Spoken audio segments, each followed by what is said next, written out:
pamoja na kuwa tunapitia mambo mengi sana, lakini bado Roho Mtakatifu ndo kila kitu kwenye maisha yetu. Bwana asifiwe.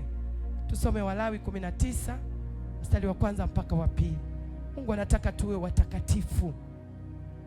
Jifunze kuwa mtakatifu.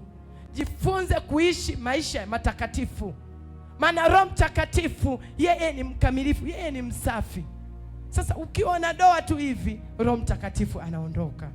Amina wapendwa. Roho Mtakatifu hataki manunguniko. Roho Mtakatifu hataki machozi. Roho Mtakatifu hataki ule mambo ambayo yampendezi Bwana. Amina. Ndivyo atakuja kwako.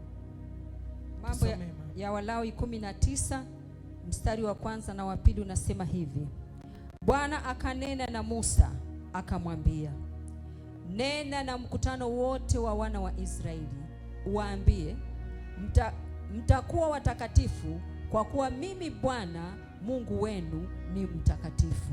Amen. Kwa hiyo Mungu anataka tuwe watakatifu. Amina wapendwa. Tuishi maisha matakatifu. Tuishi maisha ya kumtegemea yeye au kumtumainia yeye kwa kila kitu. Ya kuwa yeye anaweza kufanya, ya kuwa yeye anaweza kutenda, ya kuwa anaweza kukusaidia, ya kuwa anaweza kukuponya, ya kuwa anaweza kukuvusha. Yeye Roho Mtakatifu. Bwana asifiwe. Yesu asifiwe. Bwana asifiwe. Maana yake ukiwa na Roho Mtakatifu, si ndivyo wapendwa? Ukiwa na Roho Mtakatifu utaweza kuisikia sauti yake.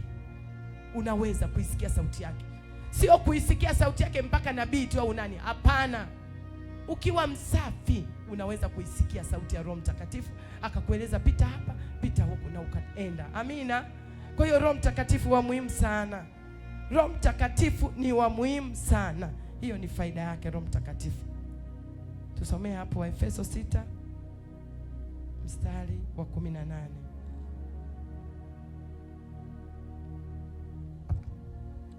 Waefeso 6 mstari wa 18 unasema hivi: kwa sala zote na maombi mkisali kila wakati katika Roho, mkikesha kwa jambo hilo na kudumu katika kuwaombea watakatifu wote.